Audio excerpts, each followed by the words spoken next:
Hello, everybody. Randy Patterson here with Boomerosity. Thanks for joining. Gosh, if you don't know this already, you're going to know it now. We're huge blues fans here at Boomerosity. And anytime I get a chance to talk to a blues artist, I'm stoked. And, somebody who's been on my radar for a very long time is a gentleman by the name of Lance Lopez. I think he was born in Louisiana, grew up in part in the Dallas area of Texas, and has made a huge name for himself as a blues axe man. Phenomenal on the guitar. If you've never heard him, you're missing out on a real blues treat. And I highly recommend that you check out his entire body of work, not only as a solo artist, but with other bands. You can find out what all that is. But his big one is, I call it a super group.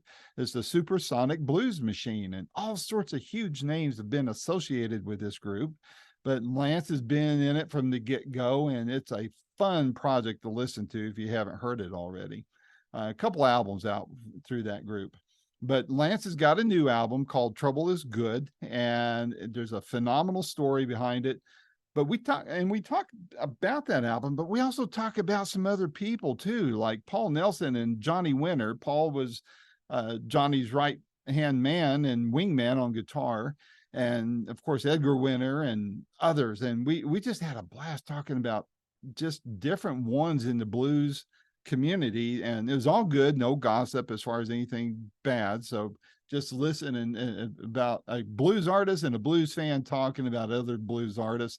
You're really going to enjoy that part of the conversation. So I encourage you to listen to it, like it if you would on your on YouTube or on the podcast channel that you're hearing this on. We ask that you subscribe because that helps us. It doesn't cost you anything, but please, if you don't mind subscribing, that would be a big help to us. And tell your friends about it and ask them to like and subscribe as well. So until next time, this is Randy Patterson with Boomerosity. Take care. Well, hey, Randy, how are you? I'm doing great. You being a former Dallas resident, I think I can almost kind of relate to you there. So, Oh, wow. Okay. Were you a Dallas guy as well?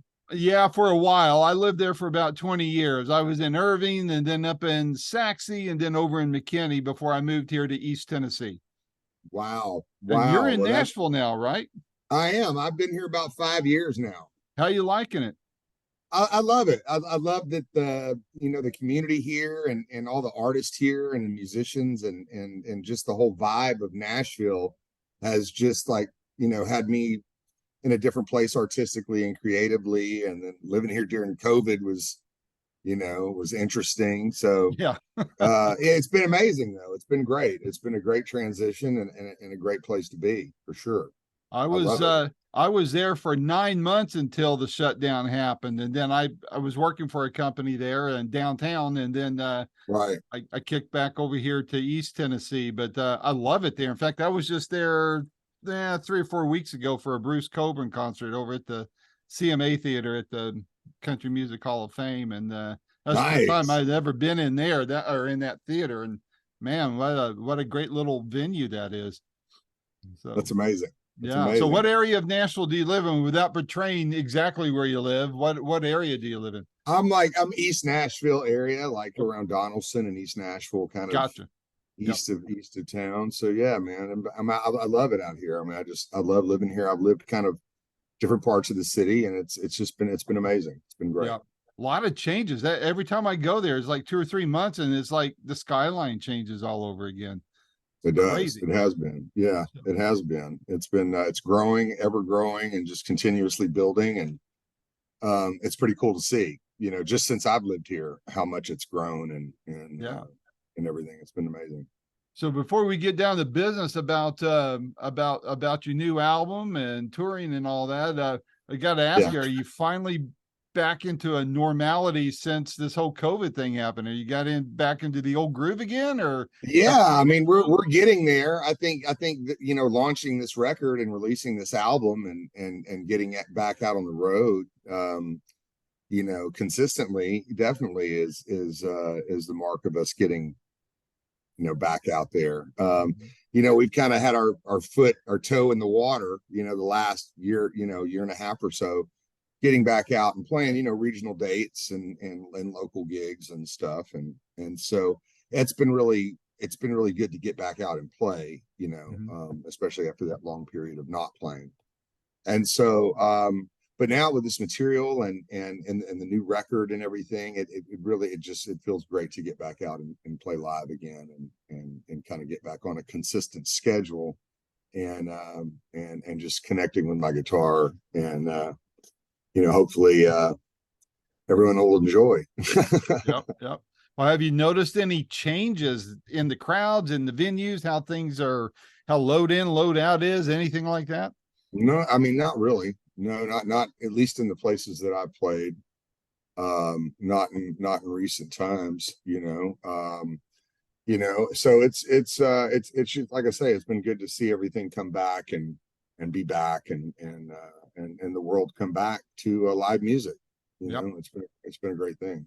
Well, as a fan, I can speak, I think, for a lot of fans that we've been itching for it for a long time. I remember the first big gig I went to after the lockdown started lifting was Clapton, and man, that place was packed there at the Bridgestone, and Yeah, seeing Jimmy Vaughn there, another Dallasite, opening for him and then coming out and playing with him. And then, amazing. just everybody was just stoked, and it just been rolling since then, Right, right. I think Eric Clapton was the first arena show in Nashville after COVID, Oh, as a matter was of it? fact. Okay. I think Yeah. so. I think that Cool. show was the first show back. That's pretty amazing you were there. Yeah, it was fun. I've interviewed Jimmy 2 or 3 times, and always a gracious guy, as you know, and I mean, just yeah. you just can't beat a guy like Jimmy.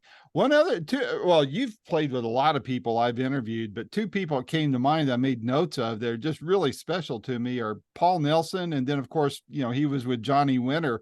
I'd like to get your thoughts on those 2 guys before we talk about the album. Yeah, well, I was introduced to Paul. I think we were in Europe, and I was on tour. We were kind of on simultaneous tours, and I'd gotten booked on some shows with Johnny, and did some runs with Johnny, and as an opener, as support for Johnny Winter. Mm-hmm. And Paul had seen me play and had seen the band, and that's how we connected. And and then a year or so later, I think Paul reached out, maybe a year or two later, he reached out and wanted to work together. He Mm-hmm. wanted to work with me. I was on tour. I think I was overseas in Eastern Europe, somewhere in the Balkans. Maybe I can't remember. I was on the road somewhere, and I received an email from Paul Nelson. And so thus begun, the Johnny Winter journey. I began to work with Paul, and really what that looked like was me, touring and opening as direct support for Johnny Winter. Mm-hmm. And and in that time, Johnny and I really got to connect. I think Johnny felt very comfortable that he had another guy from Texas. I mean, we were even tracing it back where we were almost thinking we were related on my mother's father's side of the Really? family down in Wow. Southeast Texas. Yeah, we were talking all about that whole part of Southeast Texas. And Johnny, I remember the happiness that I remember seeing, and he felt, and guys in the room, matter of fact, Jeff Mallard, my real close friend, was Johnny Winter's longtime guitar tech, who now, he works with Richie Kotzen, and he was actually leaving today with Mr. Big, and Jeff was right there in the room with us. He sat there, and it was just so cool to have got bros like that were a part of those moments, those special moments that I had with Johnny Winter. I just last weekend in upstate New York did a gig at a party with Johnny's former rhythm section with Vito Luisi, drummer, and Scott Yeah. Sprague, Yeah. his Yeah. bass player. Yeah. And it was really good to connect with them again. And we got to, kind of talk about our experiences and what our each individual journey looked like during that time and in that world. And it was really good because we really hadn't had an opportunity to do that, Mm-hmm. since Johnny passed. And and I was able to release the album that we recorded at Johnny's 70th birthday party Mm-hmm. in New York City as well, and which I had no idea was even being recorded. I didn't even know until after the fact, Uh-huh. long after the fact. I believe it was after Johnny passed. Paul called me and said that they had that set recorded, and and so we decided to release it. And I didn't want to release it too soon. I was still processing and grieving, the loss of my buddy and hero. Yeah. And I think as far as everything else is concerned, I know Paul's gone on to be his own artist. Paul and I have parted ways. We no longer work together. Mm-hmm. And so, and I know he's out being an artist, and Paul's a great guitar player. He's great at what he does. And it was so monumental to be able to have that time with Johnny Winter on the road, to learn so much, have time at Johnny Winter's house in Connecticut with him and Susan, his wife Susan, and just that continuous contact with him. And I miss him a lot, because I could talk to him about country blues and Delta blues, and he loved it, and that's all we did. I mean, all we did was listen to Delta blues music and talk about those guys, and that's more what I learned from Johnny Winter than anything. Was, I mean, Johnny knew where these guys lived. He knew some of these guys' addresses, their homes. He would go seek out where they lived. Back in the day. And so it was very interesting to really gain that education from Johnny, from that, because I was just so enamored with that world as well since I was a child, so it was really cool. It was a really cool experience. So yeah, man, Johnny is, I learned so much from him. It was so great to be able to stand on stage with Johnny and Edgar for the last time they ever shared the stage together in Tarrytown Music Hall in New York, to be on that show with those guys. It was just such an honor, which is one of the reasons why Doug Rappaport, who was Edgar Winter's guitar player, came with me to Supersonic Blues Machine. I didn't realize that. Okay. Yeah, cool. Doug was Edgar's guitar player. And so Doug and I, is one of my dearest friends. And so we talk about, that was a monumental night. I mean, that was the last time that Johnny and Edgar Winter ever performed together on stage. Well, and Edgar is such a sweet soul anyway. I've interviewed him a couple of times, and absolutely, my goodness, what a gracious guy he is. I mean, he couldn't be any nicer. He really is a super guy. But my Johnny Winter story, that meeting him face to face, was, I think I'd interviewed him the second time. It was the last time, I think, when they were playing Dallas at the Granada. I think you've played there a time or two. And and so Paul had me meet him, come back behind the theater, and they didn't have this big fancy tour bus. They had a small motorhome, the RV. Yeah. And they had just played like a couple nights prior on the Letterman show, and John McCain, Senator John McCain, who's dead now, was on there. And the big inside joke, all they were saying when I was in there in the RV with them, was, "You're a fine American. You're a fine American." I said, "What's with this fine American stuff?" And they said that they got on the elevator at the same time McCain was on there. I grew up in Arizona, so I know who John McCain is. Never met him. Never really absolutely. cared for him. Of course. Yeah, but he's just one of those BSer politicians, and they all get on the elevator together, and they introduce each other to him, and he goes, "You're a fine American," like that. And so that's all they were saying for the rest of that. Right. Everybody was. That's interesting, because I was there that night. So I'm just really curious if we didn't meet, because I was on that RV pretty much all night with Johnny that night. Well, then we probably were. I sat at that little kitchenette thing there and just spoke briefly. He didn't really know me. So he's, how he is with people. He doesn't really know. He's a little quiet, but Paul was gracious to have me on there, and Johnny signed a couple albums for me, and I've got them hanging here in my office, man. So we probably met each other and didn't even. Yeah, I was there that night. I remember that night well, and I remember that whole thing after the Letterman show, and that was what was cool about playing with the guys last weekend, because that was the same rhythm section. Yeah. That was on Letterman with Johnny that night, and so we just did a show. Well, the bass player was it the bass player or the drummer that was playing one of the TV shows when he wasn't on the road with Johnny? I forget which one it was, but playing with, I forget which TV show. It might have been Regis and that whole thing. I can't remember, but anyway, I don't know. Now you musicians play all sorts of different gigs, all sorts of different bands. Can't keep up with you all. So got to stay busy, man. That's right. You got to pay the bills. So I love your new album, man. I know it comes out tomorrow. This is the 13th when we're talking, and Yeah. Trouble is good. I mean, Thanks. gosh, Lance, this I think is your best album yet, man. Oh This my is God. Wow. What a compliment. well, Wow. Thank I you. that's what I really feel, man. The tones that you're getting out and just I mean, man, you get down and dirty with it all, man. Tell me about it. What's the story behind it all?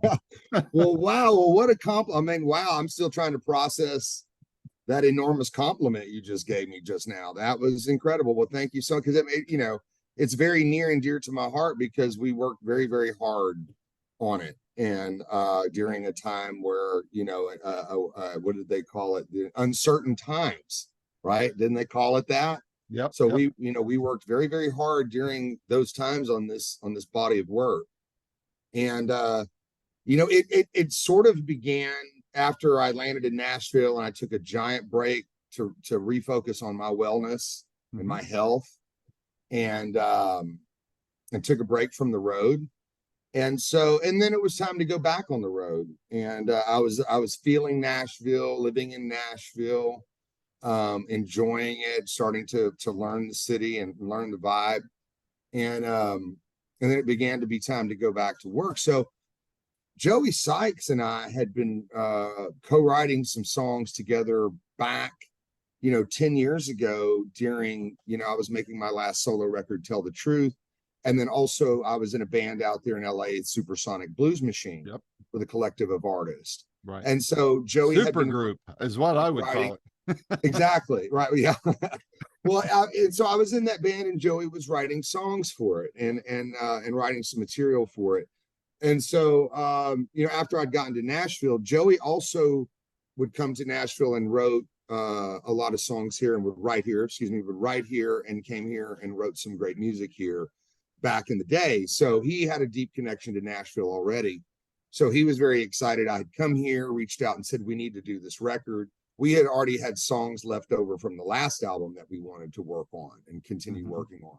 Mm-hmm. And so, that's how it began. And then I had some gigs booked, like January of 2020. We went to Little Rock and played a thing for the Arkansas River Blues Society. And it was a great show. And so it was like, okay, let's get back on the road. Let's start working on a record. And then, we had some offers from overseas come in for some festivals in Scandinavia and mainland Europe. Mm-hmm. And then bang, COVID, Mm-hmm. And so that was where it was like, now what, and, so I went into home recording. Joey Sykes really pushed me into that. That was one of the things, that's another one of the definitions of trouble is good, because now I'm in this position where I'm thrust into learning this new skill, getting new hardware, software, material, and learning and working and focusing and refocusing my attention. So the trouble that is occurring around me is now being used in a positive sense, which, by the way, came from a conversation with John Hyatt. I was talking to John Hyatt on the phone. I love John Hyatt. Yeah. And we were discussing the state of the world in the middle of it. And that's how, because I had to reflect back on all these things that I was doing. I started working on guitar amps, repairing guitar amps here in Nashville, which you couldn't believe that during COVID, there was actually double the work than normal, which was very interesting. Yeah, it was a very interesting time. So just learning new skills and refocusing energy, as opposed to focusing on the negative that was happening around us at that time during the uncertain times. So this record also came out that way. So, because it was, in the state of what it was like the rock element of blues rock was what was really what was shining on this record. Joey Sykes is a rock and roll guy. I mean, let's face it. He plays guitar in the Babies. He's buddies with all the Hollywood vampires. Oh, wow, yeah. Actually, Justin Quarterly, who mixed the record, he met at Johnny Depp's house at a party with Tommy Henderson. So, Joey is a rock guy. And so that was what the element of, having a blues rock record. It's like, because the Live in NYC record is a blues record. I mean, you have, the shredding and the live show of what it is that we do live when we play the blues. I think that, it's very expressive, it's very intense, and it ebbs and flows. Whereas when we're presenting a body of work like a song like this, I wanted it to be a song and be a great song where the guitar then has, you know, an element, not just writing a song around a guitar solo. Like, you know, I got this great jam section. Let's just put some verses and some whatever around it. It was like, let's handcraft some great songs. And actually it was so funny because during the recording of the record, I was playing such thematic solos. I mean, I was listening to George Harrison, you know, I was listening to guys like that. I mean, you know, really David Gilmour, you know, guys that were very melodic players at the time, you know, that had thematic soloing that was very musical. And it was almost like, Lance, that's a whole nother guitar, like shred, man. You know, it was like I was pushed into having to play because I was doing these, you know, musical themes and I thought I was being so musical. And it was like, no, shred, man. So there was a lot of that on the record. So, but it was really cool because, you know, the way that we did it was, basically Joey would have an idea, he would send it to me, I would add a part, I would send it back, and he would track a band in LA, and then he would send me the band track back, and then I would cut a vocal here at home, cut guitars here at home. And it was so interesting because I was cutting guitar tracks. I had like 2 Marshall stacks in the house, you know, and a mic in the kitchen and a mic up in the dining room, you know. And I had these amazing guitar sounds, and then I would go into a big studio with, you know, with all the mics and bring in tons of amps, and it would sound smaller. And it was like, I don't understand how I'm getting massive guitar sounds in my house, and I come to a studio with all the rest of it, and it just kind of drops. Yeah, it was like, wow. So it was all these interesting learning processes. And so once the world started opening back up, Joey and I's first trip was we went to New York. And we had a couple of songs that we knew that were going to be in this vibe they were in. One of them, which is the last song on the album, Voyager, which I'm very, very proud of. Which was one of the first songs I wrote when I came to Nashville. But we went there to record, you know, Voyager, and that was our first venture out from the back and forth of the home recording and the sending the tracks back and forth. You know, that was what was cool, is that we were finally able to journey out and play with a band in a room, in a live band situation. Look at each other. Exactly. Yeah. And so we brought, and that affects when you guys play, doesn't it? I mean, it's one thing to sit there and noodle around in the privacy of your own little home studio, but there's a dynamic, I'm told, and you can sense it when you're seeing people on stage. As a fan, you see it happen.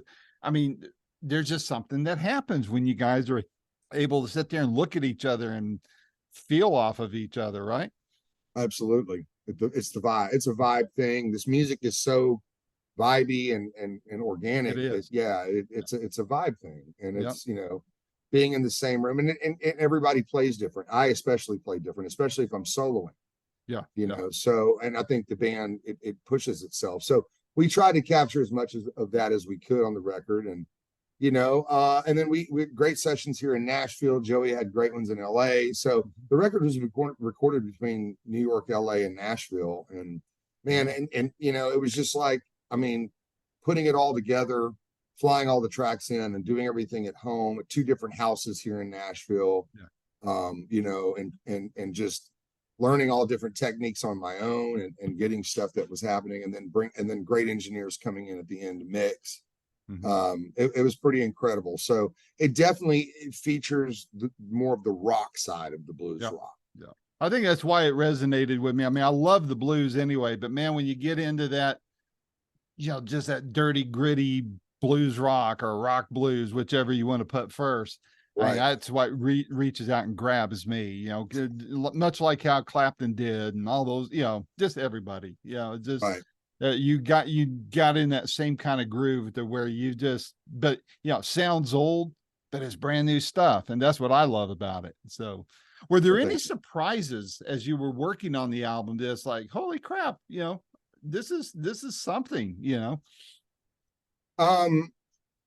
Yeah, I think Voyager was the one for that. I think when we were putting that together, you know, I'd written it on acoustic. And speaking of John Hyatt, we had actually had breakfast one morning, and we were talking about open tunings, because when I moved to Nashville, that's how I began writing songs in open tunings. Not just playing your basic regular D, C, G chords. I began tuning the guitars to different chords. And so Voyager came from an open A tuning where I dropped the low E string all the way down to an A as a drone, like kind of like a tempura or a sitar, kind of Yeah. an Indian vibe. And I was listening to a lot of world music. I was listening to music from all over the world, like Anushka Shankar and Rahim Al Hajj and all these different Middle Eastern musicians. Ali Farka Touré, you know, from West Africa, Right. who has interesting guitar techniques. And so I was listening to a lot of that and absorbing a lot of that. And so that's how I kind of put into Voyager. It was a very spiritual song. You know, we brought in Bobby Rondinelli, that replaced Cozy Powell and Rainbow. I think he also replaced Cozy Powell and Black Sabbath. Oh, So that's right. Bobby is one drummer that I knew that could definitely play like Cozy Powell and have that vibe. And if Cozy was still here, I think we would probably try to reach out to Cozy to have him play on it. But I definitely wanted that vibe. I was hearing that vibe in the song, and then Danny Miranda came aboard, who is been out with Blue Oyster Cult. He was also in Queen when Paul Rogers was singing with Queen. Right. Danny was the bass player on that. So to have that kind of rhythm section and to go to New York and sit in a room with them and play the songs live, the title track and Voyager, and on Civil War. But when we did Voyager, it was great. I mean, to have that feel and to hear that, and then I really wanted to go back and pay tribute to those records that were so impactful to me, the Rainbow albums, you know, those Deep Purple records, you know. One of my dearest friends, Simon McBride, is playing with Deep Purple now. We were just on some gigs with him, and I was just so proud of my friend, and he's just so authentically representing that legacy while adding his own style to it. It's so amazing, and we had lots of conversations about it, and it just was like my heart was so massively huge for him. And so that was the other precipice of like paying tribute to Richie, you know, Richie Blackmore. Yep. I feel like that's another side of my guitar playing that I don't ever really discuss. I mean, I talk about growing up in the 80s and around all the rock bands that I saw, but you know, those were kind of some of the guys that were of that era that I gravitated towards, and Richie Blackmore was definitely one. And the Rainbow records were very impactful on me, especially with, you know, that was my introduction to Ronnie James Dio, as was Black Sabbath, you know. And so that music was very powerful for me, and very influential. So that was one of the things during COVID, was that, you know, it was like, why not be able to express, you know, a part of my soul that was influenced by this music, you know, and not just kind of stay to this one thing and just play the blues or whatever. It was like, you know, Rainbow and Deep Purple were very impactful on me, and you know, this drummer played in Rainbow, so you know, it was like I wanted to kind of feature that. So Fender had put out and you know, I'm a Gibson artist, by the way, but Fender put out a Michael Landau Strat, and Michael's a dear friend. I was able to meet Michael at the Baked Potato in LA many years ago, and huge hero. And this producer owned one of his guitars, and it was probably one of the greatest Strats I ever played. Wow. And that's where I went with it. I said, wow, I'll be able to do Richie Blackmore tremolo, you know, stuff, and the guitar come back, you know. And that's exactly the approach I took. I wanted to really pay you know, tribute to, you know, another one of my big Stratocaster heroes, because early on in my career, I played those guitars and I kind of played them in a certain style and never really kind of focused on Blackmore at all. And I really wanted to kind of pay tribute to that era while featuring this song. And it does have a lot of other elements of kind of the English rock that influenced me as a kid. You know, it definitely, that was embedded into my DNA. That was my introduction to the blues.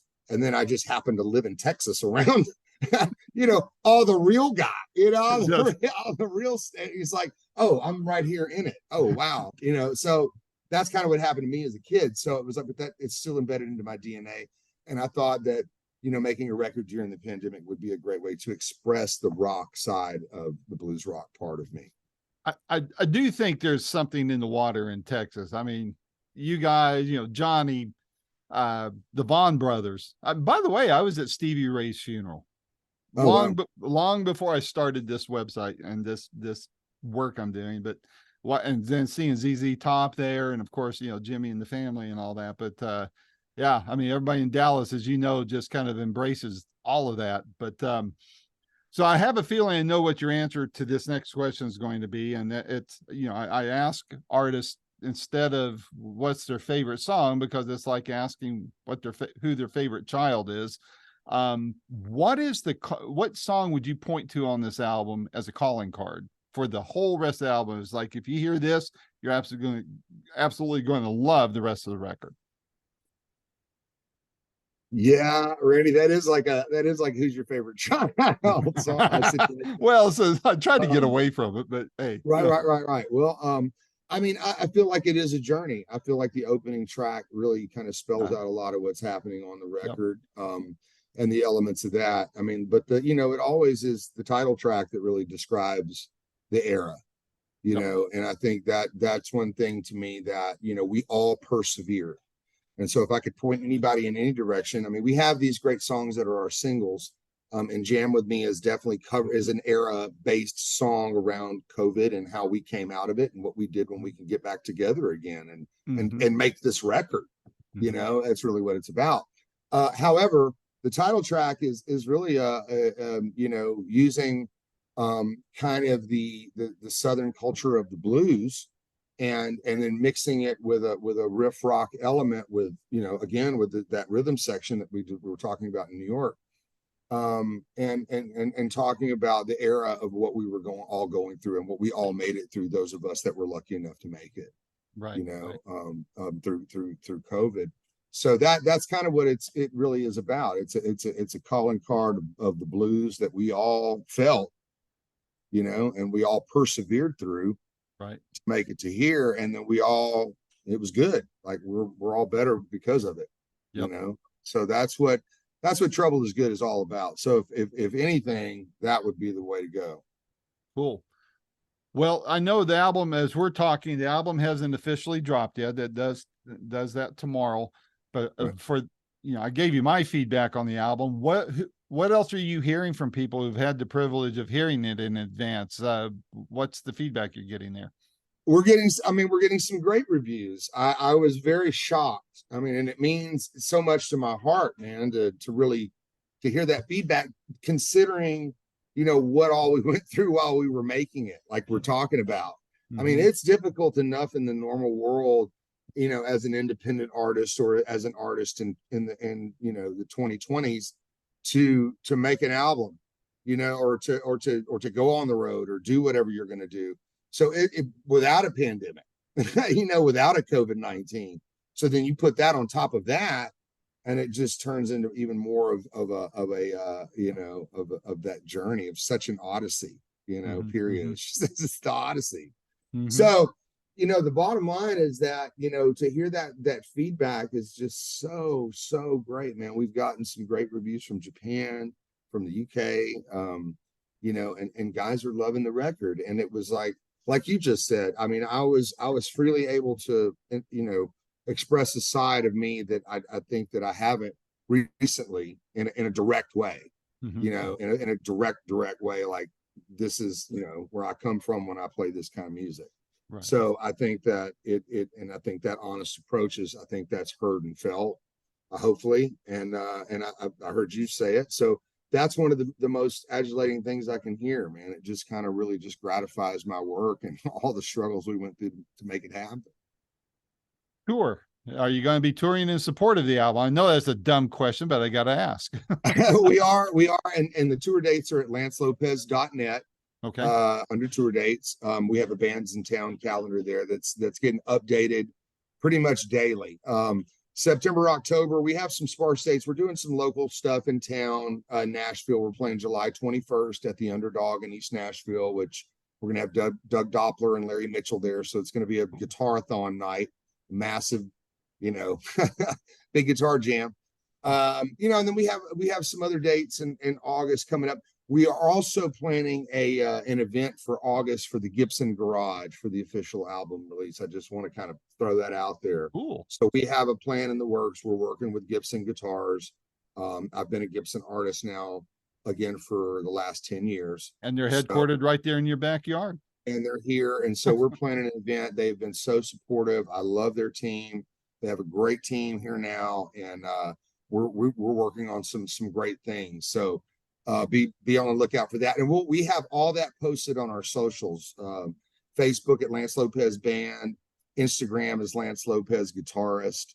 We keep everything updated. We're not hard to find. Cool.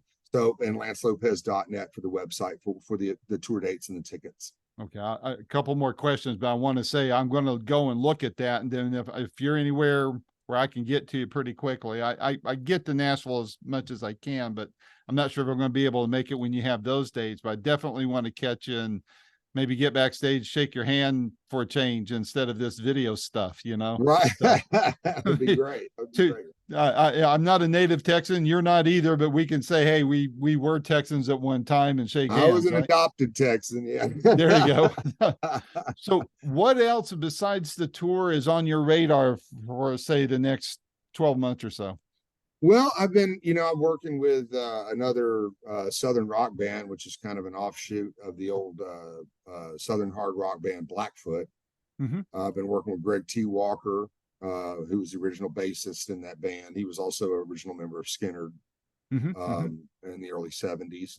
And we've been working together, and we've been in the studio recording, working on a project, maybe a full length. We don't know if it's an EP or full length. We're still trying to get it together. But we usually go out on the Rock Legends cruise every year. And we were just added to that. Yeah. So, and we just came back from upstate New York. We played an event there. So we're working on material for that. And it also consists a lot of, the old Blackfoot material, and one of the great things about that is I was able to sit with Ricky Medlock last month here in Nashville in the studio. And I told Ricky, I said, man, my job is to go out and represent your legacy the best way possible with this band. I mean, if they're, and that's with anybody that would call Lance Lopez and say, join my band, which by the way, I'm available. But I'm serious. Like if any band was to call me and say, Lance, we want you to come play guitar in our band, I'm going to dissect your music forwards and backwards, learn it all, and show up to the party knowing what you do. Right. And that's what I did with this. I came in the band early on. And then I left with Supersonic Blues Machine. Supersonic Blues Machine escalated very rapidly and got very busy quickly. And I didn't have the time to dedicate to Two Wolf. So I had to go with Supersonic Blues Machine. And so the other guitar player that's there now was actually the guy that replaced me. So he replaced me in the band. So now I'm in the band with my replacement. So it's great. It's amazing. And that's what Greg wanted. He was like, man, if I could just have a band with these two guys, it'd be great. And we got a local Florida drummer playing with us, and it's awesome. So we go out and do this cruise, and it's great. We do a lot of, majority of the Blackfoot material. I do some original material. So does the other guitar player. So does Greg. And, it's a fun time. So I'm working on that. I'm also working on material for a follow-up. I'm continuously working. I do recording sessions here at home for artists. I'm working and writing on another record, planning that out, and and then we're planning on being on the road and supporting Trouble Is Good and coming to see everyone and shake everyone's hand, shake your hand, Randy, shake everybody's hand, and say thank you so much for all your support all these years. And tell your friends and tell anybody likes guitar music, to check us out. Definitely. Well, I definitely will be there. Final question. And I hope to talk to you a lot more in the future, and especially with any of this other side work you're doing and stuff. My door is always open to you to help support it. So please make sure I'm aware of it, and we'll get one of these together. But but with that in mind, probably every other time I talk to you, I may ask you this question. It's not meant to be macabre or anything like that, but it is to try to get maybe a feel of the pulse of where you're at in your life and such. And that is when you step off of the great tour bus of life at the great gig in the sky to cop a line from Pink Floyd. What do you hope? How do you hope you're remembered, and what do you hope your legacy is? That's a great question, Randy. I expressed what I could with my guitar and to help carry that legacy on, you Mm-hmm. know, with other kids and other guitar players, you know, to pass that forward. Mm-hmm. I think that's the true legacy. I mean, I think we're blessed with the legacy that we get to leave music forever, recorded music forever, but it's also the knowledge and the wisdom. You know, just as I was passed down knowledge and wisdom, like we just talked about with Johnny Winter, Mm-hmm. from BB King, from Jeff Beck, from these other great artists. I feel like that was the also the goal of mine was to continue to carry forward that. And so I think I've done some of that, and what a blessing, Yep. you know, what a gift. So, you know, that's the true gift, is to watch the gift go forward. Yep. Well, cool. Cool. Well, man, you linked up with a great PR guy. I love John Lappin. He and I go back a few years, and he always gets the good guys, you know, and you're one of them. And I'm glad he put us together. And I will definitely be checking out your itinerary and see if we can meet up, bump elbows, shake hands, and chat a few before or after a gig. So, but let's stay in touch. And like I said, my door's always open to you, Lance. And please stay well, and we'll catch you soon. Sounds good. Thank you so much, Randy. All Take right, care, man. take care, my friend. Bye bye. Thank you. Bye bye.